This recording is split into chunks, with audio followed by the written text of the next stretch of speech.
Jai dear learners, welcome to online class sessions of English grammar. So dear learners, as you know, this classes has been started with the initiative of SRPS. So today your Soumya ma'am will take up your lecture forward. Before taking it forward, let's have a quick recap. So here, as you know, we revise what we have studied in our last lecture. So dear student, open up your minds and let's one by one discuss that what we have discussed in the last lectures of this series. So what the topic we are discussing right now? We are discussing about tenses, right? So in that we have already discussed about the meaning of tenses. That tenses indicate the time of action और an event. मतलब कि tenses हमें बताता है कि एक action कब हुआ है, किस समय में हुआ है, past में हुआ है, present में हुआ है या फिर वो future में होगा. In that series only we studied about the forms of tenses and we came to know that there are 12 forms of tenses. So one by one we started studying about the forms of tenses in detail. We have already discussed about the simple verb tenses, simple tenses, in that we discussed about the past, present and future. Then we came forward to the continuous tenses, that also same we discuss about the past, present and future. So you can see we have totally discussed the 6 form of tenses. Now remaining 6 form of tenses we will discuss one by one. So dear student, now in today's lecture we will discuss about the perfect tenses. That you might have heard about this term perfect tenses in your lower classes also, but in today's lecture we will discuss about the perfect tenses in detail of all the 3 types: past perfect tenses, present perfect tenses as well as future perfect tenses.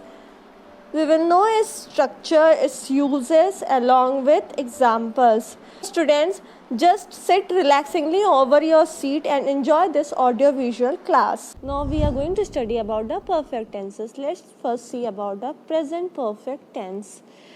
So, present perfect tense indicate an action that began in the past and true in the present. मतलब कि dear student, हम present perfect tense में उस action के बारे में बात करते हैं जो स्टार्ट हुआ पास्ट में, राइट पर अभी भी वो चल रहा है. वो second point says that present perfect tense indicate an action that happened in the past but time is not specific. कि आप यहाँ देख सकते हैं present perfect tense से रिलेटेड 2 बातें कही गई हैं जिसको अभी हमने डिस्कस किया. पहली बात तो वो कि action that began in the past and true in the present. action जो past में स्टार्ट हुआ था पर अभी भी उसमें कोई ना कोई सच्चाई है, उसका अभी भी उस एक्शन का कोई पार्ट जो है वो प्रेजेंट में रिफ्लेक्ट कर रहा है. ओके और दूसरी बात प्रेजेंट परफेक्ट टेंस हमें ये शो करता है कि एक एक्शन जो है वो स्टार्ट पास्ट से ही हुआ है पर उसके टाइम के बारे में, कब स्टार्ट हुआ, कब वो ख़त्म हुआ भी कि नहीं, इसके बारे में हमें कोई भी परफेक्ट जानकारी नहीं है. तो इन दोनों केसेस में हम यूज़ करेंगे प्रेजेंट परफेक्ट टेंस का. अब हम देख लेते हैं कि प्रेजेंट परफेक्ट टेंस का स्ट्रक्चर क्या होता है. सब्जेक्ट प्लस हैव और हैज़ प्लस वर्ब का third form plus object. Verb का थर्ड फॉर्म आप जानते हैं कि हम पास्ट पार्टिसिपल को कहते हैं, राइट. अब एग्जाम्पल से समझ लेते हैं. I have played football a lot this week. मतलब कि मैंने इस वीक बहुत सारा फुटबॉल खेला, बहुत बार फुटबॉल खेला. ठीक है, तो स्ट्रक्चर को हम पहले एक बार डिस्कस कर लेते हैं. सब्जेक्ट मतलब कि आई है, उसके बाद हैज़ और हैव. आई के साथ हमेशा साथ हैव लगता है, यू के साथ भी हैव लगता है और फिर दे के साथ हैव लगता है. ओके और हैज़ किसके साथ लगता है. हैज़ जो है हमारा ही के साथ, शी के साथ और इट के साथ लगता है. तो I hope that this is clear to you. तो आई हमारा सब्जेक्ट था. हैव हाँ प्रेजेंट परफेक्ट टेंस की स्पेशलिटी होती है जिसे हम यूज़ करते हैं. उसके बाद third form of the verb मतलब कि पास्ट पार्टिसिपल फॉर्म वर्ब का, तो यहाँ पे पास्ट पार्टिसिपल प्ले का क्या हो जाता है, प्लेड. उसके बाद हमारा object football a lot this week. Okay now let's see this on the timeline. Present perfect tense हमारा एक एक्शन होता है जो कि पास्ट से शुरू है और अभी प्रेजेंट तक भी वो चल रहा है, या पास्ट से शुरू है और उसके परफेक्ट टाइम कब वो ख़त्म हो रहा है इसके बारे में हमें क्लियर इन्फॉर्मेशन नहीं है, नहीं दिया गया है, तो ये हमारा प्रेजेंट परफेक्ट टेंस में आता है। See one more example, I have finished my homework. ठीक है, मैंने अपना होमवर्क फिनिश किया। कब तक फिनिश किया ये तो हमें करंटली नहीं पता, राइट। आप देख सकते हैं कि एक्शन जो है वो पास्ट से शुरू हुआ है, हमें ये स्पेसिफिक नहीं है कि कब वो ख़त्म हो रहा है। So this is also an example of present perfect tense. इसमें कोई भी टाइम स्पेसिफाइड नहीं है कि एक्शन जो पास्ट में शुरू हुआ है वो ख़त्म कब हो रहा है। So I hope you are clear with both of this point. Now let us see about past perfect tense. Past perfect tense denote an action that completed before any other action in the past. मतलब कि action था जो past में शुरू हुआ और वो ख़त्म भी हो गया जब तक कि पास्ट में ही हमने दूसरा एक्शन नहीं स्टार्ट कर दिया। ठीक है, एक एक्शन था वो पास्ट में चला और पास्ट में ही जब हमने दूसरा एक्शन स्टार्ट कर दिया था तो पहला वाला एक्शन ख़त्म हो गया। So let us see structure, subject plus had plus verb का third form plus object. Example, I had played football before you came. Student आप यहाँ पे देख सकते हैं कि जैसे हम प्रेजेंट टेंस में हैज़ और हैव यूज़ करते थे वैसे हम पास्ट टेंस में हैड यूज़ करेंगे। ठीक है, तो स्ट्रक्चर को देख लेते हैं। आई हमारा सब्जेक्ट है, हैड। अब चाहे पास्ट टेंस में अगर पास्ट परफेक्ट की हम बात कर रहे हो तो उसमें चाहे ही हो, शी हो, आई हो, इट हो, दे हो, यू हो, सब में हैड ही लगता है। वर्ब का थर्ड फॉर्म रहेगा played and then object football before you came. Let's see it on timeline. Past में एक्शन स्टार्ट हुआ प्ले करने का, ओके, और उसके बाद जो है पास्ट में ही दूसरा एक्शन हुआ कि यू केम। तो जब तक कि दूसरा एक्शन हो रहा था केम तब तक पहला एक्शन जो है आपका प्लेड वो ख़त्म हो गया। I hope that you are clear with past perfect tense. Now let's move forward. We are going to see about future perfect tense. Future perfect tense shows an action that will happen before any other event in future. मतलब future perfect tense हमें बताता है कि कोई action है जो future में start होगा और एक फ्यूचर में ही कोई दूसरा एक्शन स्टार्ट होने से पहले पहला वाला एक्शन ख़त्म हो जाएगा। कि अभी हमने पास्ट के बारे में पढ़ा है कि पास्ट में एक एक्शन होगा फिर वो ख़त्म हो जाएगा कब, जब दूसरा एक्शन पास्ट में ही स्टार्ट हो जाएगा। वैसे ही फ्यूचर में एक एक्शन कंटिन्यू होगा और जब तक फ्यूचर में दूसरा एक्शन नहीं हो जाता तब तक पहला वाला एक्शन चलता रहेगा। जैसे ही दूसरा वाला एक्शन होगा पहला वाला एक्शन ख़त्म हो जाएगा। This will be more clear to you with structure and example. We will discuss that one by one. First let us see the structure of future perfect tense. इसमें क्या होता है, सब्जेक्ट होता है, और जैसे कि मैं आपको पहले ही लेक्चर में बता चुकी हूँ कि जहाँ भी फ्यूचर है आँख बंद करके वहाँ आप विल और शाल लगा दीजिए। तो यहाँ पे भी विल और शाल लग जाएगा।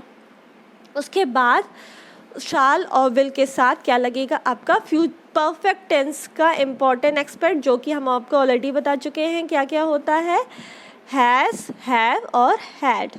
ठीक है, तो हैड तो पास्ट के साथ लग जाता है, प्रेजेंट और फ्यूचर के साथ हमारा हैज़ और हैव लगता है। पर क्योंकि हम फ्यूचर की बात कर रहे हैं तो ज़्यादातर फ्यूचर में जब हम विल और शाल यूज़ करते हैं तो उसके साथ हैव ही यूज़ होता है। विल और शाल के साथ हमेशा हैव यूज़ होता है, हैज़ विल और शाल के साथ नहीं यूज़ होगा। ठीक है, मेक इट क्लियर। जब भी हम विल और शाल यूज़ कर रहे हैं, फ्यूचर की बात कर रहे हैं, तो उसके साथ हैव ही यूज़ होगा परफेक्ट टेंसेस में। ठीक है, उसके बाद वर्ब का थर्ड फॉर्म और ऑब्जेक्ट। एक और चीज़ यहाँ पे नोट करने वाली है डियर स्टूडेंट कि परफेक्ट की जब हम बात कर रहे हैं, जैसे कि मैंने आपको कंटिन्यूअस के बारे में बताया कि जब आप कंटिन्यूअस की बात कर रहे हैं तो वर्ब का आईएनजी फॉर्म यूज़ होता है, राइट। वैसे ही जब हम परफेक्ट की बात कर रहे हैं तो आँख बंद करके आप वर्ब का थर्ड फॉर्म यूज़ करेंगे हमेशा। ठीक है, now let us see an example. I will have played football by the time you arrive. जब तक तुम फ्यूचर में आओगे तब तक मैं फुटबॉल खेलना ख़त्म कर चुका होऊंगा। ठीक है, मतलब कि फ्यूचर में मैं फुटबॉल खेलूँगा, पहला एक्शन। फिर दूसरा एक्शन, तुम आओगे, और जब तक तुम अपना दूसरा एक्शन करोगे, तुम आओगे, तब तक मैं अपना पहला एक्शन जो है फुटबॉल खेलना वो ख़त्म कर चुका होऊंगा। ठीक है, so this is the example of future perfect tense.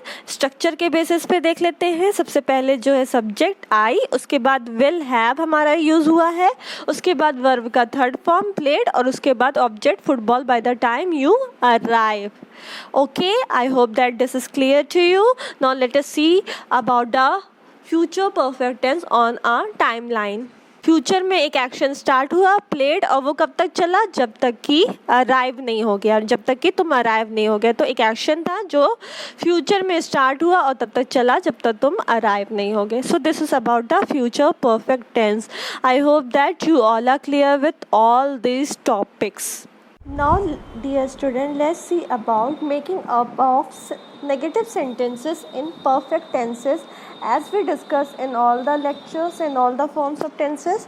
So, as here you can see the use of present perfect in making up of negative sentences. Present perfect में negative sentences कैसे होंगे?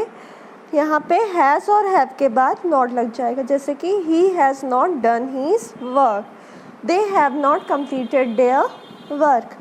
अब पास्ट परफेक्ट में देख लेते हैं। Past perfect में भी सेम हैड के बाद नॉट लग जाएगा। She had not watch this movie before she went to the city.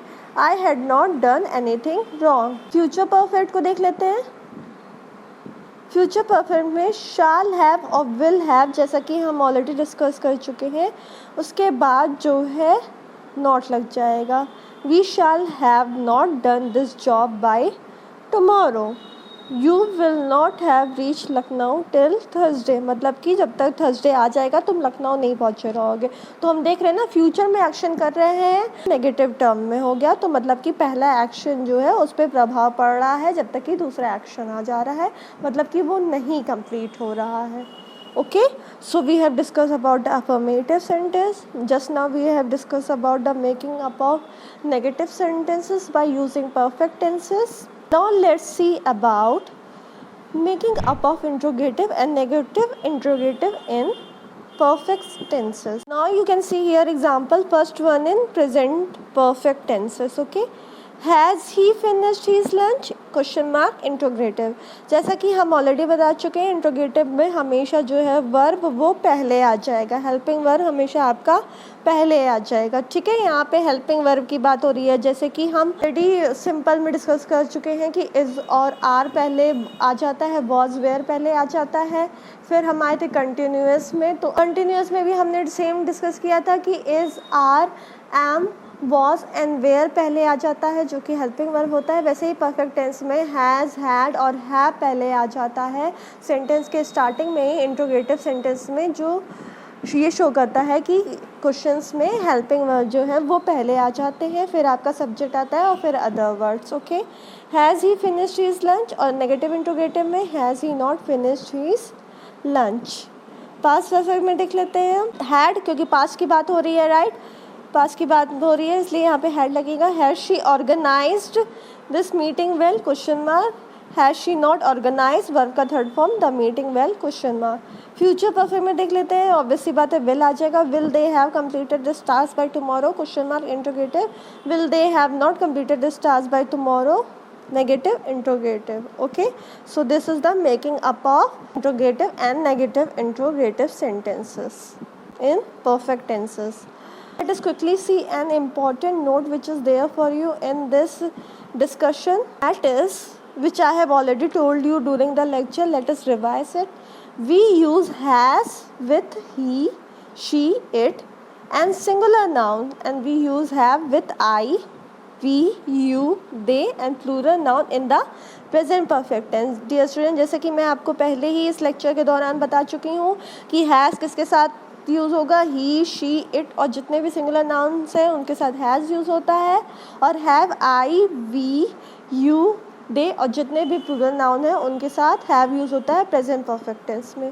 Past perfect tense में चाहे जो भी हो, ही हो, शी हो, इट हो, आई हो, वी हो, यू हो, दे हो, प्लूरल नाउन हो, सिंगुलर नाउन हो, उन सब के साथ जो है वो हैड लगता है, ठीक है। फ्यूचर परफेक्ट टेंस में हम लोग कुछ वर्ड्स यूज़ कर सकते हैं, जैसे कि by then, by that time, by next week, by evening, ठीक है। बाय क्योंकि इस समय तक हम शो कर रहे हैं ना, काम हो जाएगा, फ्यूचर के किसी टाइम पीरियड को हम शो करते हैं। So dear student, this was all about our discussion of perfect tenses, in which we have discussed one by one about present perfect tense, its structure along with example, and then showed it on the timeline. Same way we discuss about the past perfect tense and then future perfect tense. Then also we discuss about the making up of negative sentences, interrogative sentences and negative interrogative sentences along with affirmative sentences by using perfect tenses, all in three form: past, present and future. So this was all about your today's lecture. Do not forget to mark your attendance with your class in the comment box, so that I may know that how many of you are really studying through this online medium. Also, if you have any doubt, you can comment that, and we will surely discuss that in our doubt session. With this only I end up today's lecture. Stay happy, stay blessed, stay safe and healthy at your own homes. Have a nice day. Thank you. Jai Hind.